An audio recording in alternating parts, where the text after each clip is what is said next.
नमस्कार दोस्तों। आज एक बार फिर आप सभी का मेरे YouTube चैनल पर स्वागत है।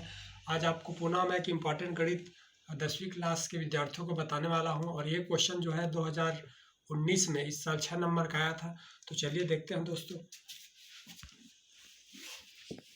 क्वेश्चन देखिए, 3 समांतर श्रेणियों के n पदों के योगफल क्रमशः S1, S2, S3 है।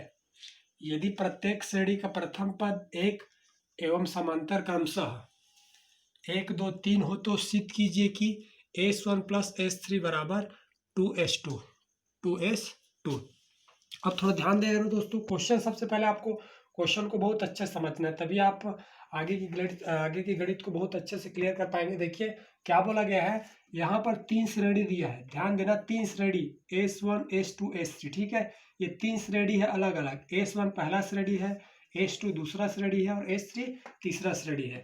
अब आगे देखो ध्यान से, प्रत्येक श्रेणी का प्रथम पद 1 है। तो आप सभी जानते हो दोस्तों, प्रथम पद को किससे दर्शाते हैं? ए से। प्रथम पद को किससे दर्शाते हैं? ए से।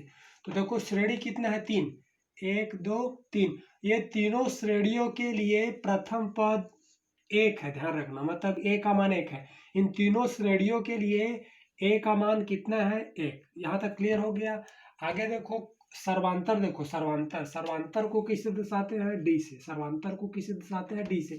सर्वांतर देखो दोस्तों, सर्वांतर बदल रहा है। 1, 2, 3, 1, 2, 3।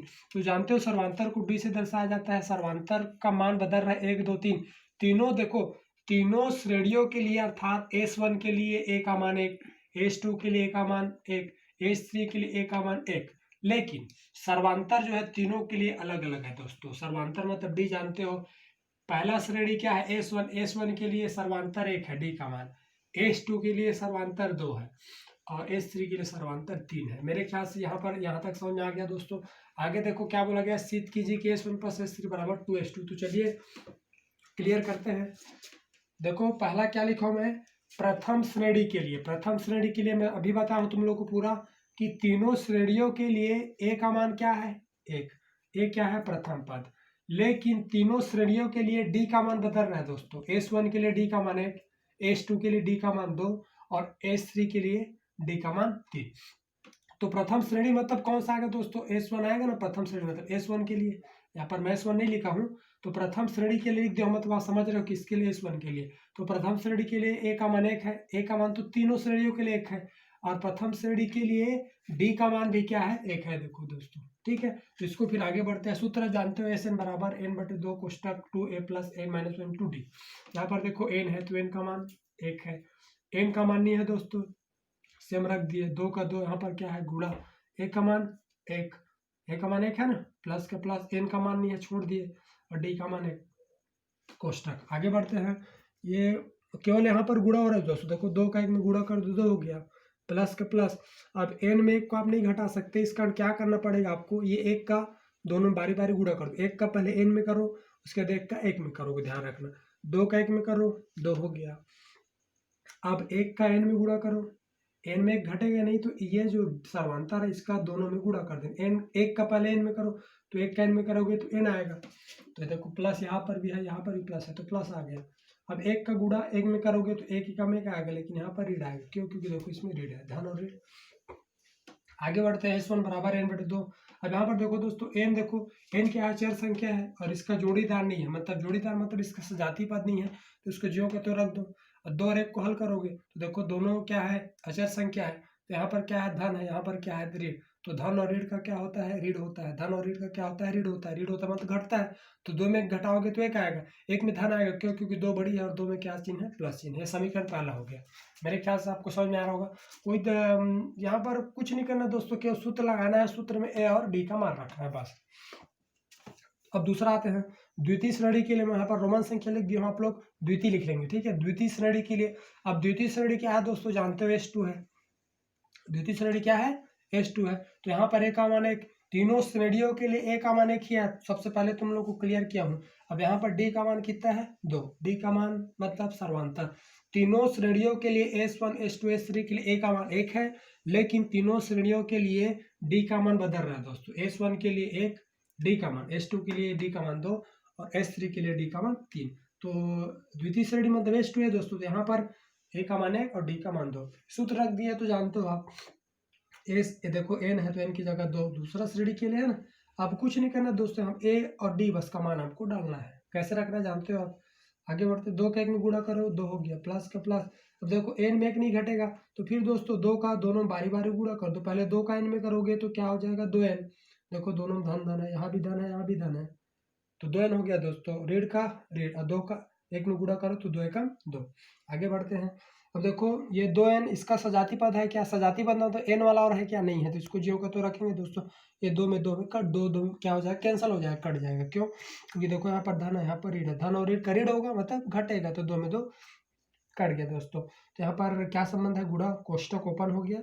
अब ये दो क्या हो जाएगा आपका, कट जाएगा ना। तो n और n का गुणा कर दोगे तो क्या हो जाएगा दोस्तों, देखो 2 2 कट गया ना, और n और n का गुणा होगा तो क्या हो जाएगा, n स्क्वायर हो जाएगा। ये समीकरण दूसरा हो गया। जहाँ पर भी आपको दिक्कत होगी मेरे को निश्चित रूप से आप कमेंट के माध्यम से बताने का प्रयास करेंगे। उसके बाद देखो दोस्तों तृतीय श्रेणी के लिए, तो तृतीय श्रेणी आप जानते हो S3 है, तृतीय श्रेणी क्या है S3। तृतीय श्रेणी के लिए a का मान 1 ही होगा, जानते हो, हुजूर में बताया हूँ, d का मान 3 होगा। सूत्र रख दिए, a का मान 1 और d का मान 3 रख दिए। यहाँ तक जानते हो 2 एकम 2 प्लस का, अब देखो 3 का दोनों में फिर गुणा करो तो 3 का n में गुणा करो तो 3 है, 3 क्या है प्लस और n क्या है प्लस, तो प्लस का प्लस हो गया दोस्तों। 3 का वेक में करो 3 एकम 3, चिन्ह क्लियर करो, प्लस माइनस का माइनस हो गया। आगे बढ़ते हैं, n बढ़ देखो 3n इसका और सजाती पद नहीं है दोस्तों, मतलब n वाला और नहीं है तो इसको ज्यों को तो रख दो, ठीक है। अब 3 और 2 को हल करोगे, दोनों अजर संख्या है तो यहाँ पर प्लस है यहाँ पर माइनस, तो प्लस और माइनस का क्या होता है माइनस, तो माइनस होता है मतलब क्या होता है दोस्तों, घटता है। तो क्या करोगे आप, 3 में 2 घटाओगे तो कितना आएगा, 1 आएगा, 1 में ऋण आएगा। क्यों, क्योंकि आप जानते हो 3 बड़ी संख्या है और इसमें ऋण है। ये समीकरण तीसरा होगा। मेरे ख्याल से यहाँ तक अच्छे समझ आया होगा। अब देखो यहाँ पर क्वेश्चन को देखो, ये देखो आपको सिद्ध करके ये बताना था दोस्तों, ये बताना है आपको S1 प्लस S3 बराबर 2S2, ये आपको सिद्ध करना है दोस्तों। यहाँ पर ध्यान से देखो क्वेश्चन को, S1 S3, S1 किस में है दोस्तों, समीकरण 1 में, और S3 किस में है दोस्तों, समीकरण 3 में। तो यहाँ पर दोनों को क्या किया गया है, देखो जोड़ा गया है, मतलब समीकरण 1 और समीकरण 3 को जोड़ा गया है, ठीक है। तो आप लिखेंगे S1 समीकरण 1 का भाग है, S3 समीकरण 3 का भाग है दोस्तों, और दोनों को देखो क्या किया गया है, प्लस किया गया है। तो आपको लिखना पड़ेगा समीकरण 1 एवं समीकरण 3 को जोड़ने पर, ध्यान देना है, समीकरण 1 एवं समीकरण 3 को जोड़ने पर, ठीक है, समीकरण 1 एवं समीकरण 3 को जोड़ने पर। अब ध्यान रखना, मैं तुम लोग कई बार बता चुका हूँ कि समीकरण जुड़ता कैसे है, जानते हो, बायां पक्ष में बायां पक्ष जुड़ता है, दायां पक्ष में दायां पक्ष जुड़ता है। कई ऐसा क्वेश्चन आ चुका है हमारे सामने, जिसको मैं अच्छे से तुम लोग को बताऊँ। समीकरण में समीकरण को जोड़ोगे तो क्या होता है, बायां पक्ष में बायां जुड़ेगा, दायां पक्ष में दायां जुड़ेगा। तो समीकरण 1 और 3 को जोड़ेंगे दोस्तों। समीकरण 1 देखते हैं पहले, तो देखो S1 है यहाँ पर बायां पक्ष में, और समीकरण 3 में बायां पक्ष में स्थित, तो ये दोनों को एक साइड जोड़ दोगे, देखो जुड़ गया ना, बराबर। दायां पक्ष में यह है दोस्तों, तो देखो इसको ले लिया हूँ मैं, और फिर इसके दायां पक्ष में है तो यहाँ पर प्लस, ये देखो दोनों को ऐसा करके जोड़ना है। आगे बढ़ते हैं, S1 S3 जो के तो रख देते हैं बराबर। अब हमारा आपको क्या करना है, थोड़ा सा ध्यान देना, ये देखो n/2 दोनों में, देखो यहाँ पर एक पद हो गया, यहाँ पर एक पद हो गया, ठीक है, प्लस के पहले एक पद, प्लस के बाद एक पद, तो 2 पद है दोस्तों। दोनों में आपको उभयनिष्ठ लेना है, उभयनिष्ठ। उभयनिष्ठ मतलब जानते हो ना, उभयनिष्ठ मतलब क्या होता है दोस्तों, इंग्लिश में क्या बोलते हैं उसको, कॉमन, क्या बोलते हैं, कॉमन, उभयनिष्ठ, ठीक है। तो देखो दोनों में क्या दिया, n/2 दोनों में, देखो दोस्तों यहाँ तक पहला पद, इसके बाद दूसरा पद, तो दोनों पदों में ऐसा क्या चीज है जो दोनों में है, तो n/2 तो n/2 बाहर आ गया, ठीक है, n/2 बाहर आ गया दोस्तों। उसके बाद कोष्टक लगाते हैं। अब क्या बचा देखते हैं, तो इसमें से n/2 बाहर आ गया, इसमें से क्या बचा, n+1 लिख दिए। अब इसमें से क्या बचा दोस्तों, n/2, तो यहाँ पर उभयनिष्ठ आ गया, यहाँ पर क्या 3 ऋण ऐसा करके लिख लेंगे, बीच में प्लस है तो प्लस लिख देंगे। n/2 कॉमन हो गया। अब केवल आपको क्या करना है, कोष्टक लाना है, उसमें जो बचा उसको रख दो, तो n+1 बचा है, फिर ये प्लस को लगाओगे और 3 ऋण 1 लगाओगे, क्योंकि ये तो n/2 निकल गया। आगे देखते हैं S1 + S3, यहाँ तो कुछ नहीं करना है आपको। अब देखो यहाँ पर दोस्तों 1 1 कट जाएगा, घटेगा, देखो दोनों सजाती पद है, प्लस और माइनस का माइनस होता है, मतलब घटता है, 1 1 में कट जाएगा दोस्तों। अब ये 3n और 1n दोनों, देखो 3n में धन है, ये n में धन है, ठीक है, एक एक कट गया, जानते हो कैसे कटा, घट गया है ना। 3n प्लस है और 1n प्लस है, यहाँ पर कितना n है, 1n, तो 3 और 1n जोड़ोगे दोस्तों तो 4n हो जाएगा। ठीक, यहाँ पर गुणा कर दिया मैं, 4n हो गया। और 4 में 2 का भाग दो तो कितना आएगा, 2 आएगा। 4 में 2 का भाग दोगे तो कितना आएगा, 2 आएगा। तो यहाँ पर 2 बच गया दोस्तों, 2 को उतार दिया मैं, और n का क्या करना है आपको, मल्टीप्लाई कर देना है, गुणा कर देना है, तो n स्क्वायर हो जाएगा। बात समझ में आ रहा है ना। 4 में 2 का भाग दिए तो कितना है, 2, तो 2 का 2, और n का गुणा हो जाएगा तो क्या हो जाएगा, n स्क्वायर हो जाएगा। आगे देखते हैं, S1 प्लस S3 बराबर 2 का 2। अब देखो दोस्तों, S1 भी लिखा हो, S3 भी लिखा हो, इसको तो हम लोग पूरा उतारते आ रहे हैं, 2 का 2 लिखा हो, और ये N2 की जगह मैं क्या लिखा हूँ, S2। ध्यान देना, इसको N2 की जगह मैं क्या लिखा हूँ, S2। तो यहाँ पर थोड़ा सा ध्यान दो, यहाँ पर देखो, यहाँ पर S2 का मान देखो क्या दिया है, N2 दिया है। S2 का मान क्या दिया है, N2। इसको कैसे रीड करते हैं दोस्तों, S2 का मान ये है तो इसका मान है ऐसा, S2 का मान N2 है, और N2 का मान क्या है, S2 है, या किसका मान है, तो दोनों को रिलेट करके पढ़ोगे, ये इसके लिए लागू होगा और ये इसके लागू होगा और ये इसके लागू होगा। मतलब समझ में आ रहा है ना, S2 का मान N2 है और N2 किसका मान है, S2 का, तो दोनों ऐसा आप ऐसा आप इस प्रकार समझेंगे आप। तो देखो यहाँ पर N2 की जगह देखो, यहाँ पर N2 की जगह क्या लिख दूँ मैं, S2, क्योंकि दोनों एक दूसरे क्या है, मान है, समझो।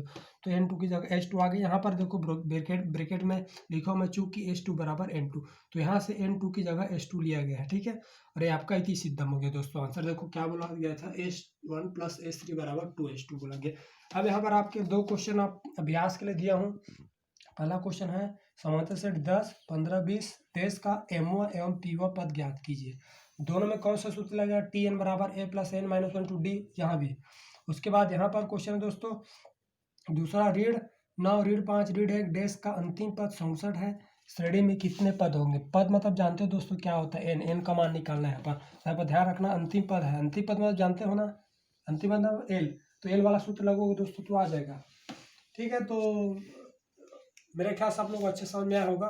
तो यदि मेरा चैनल आपको पसंद आ रहा है तो प्लीज़ लाइक, कमेंट और सब्सक्राइब करें, और नेक्स्ट वीडियो के लिए आप लोग तैयार रहेंगे। धन्यवाद।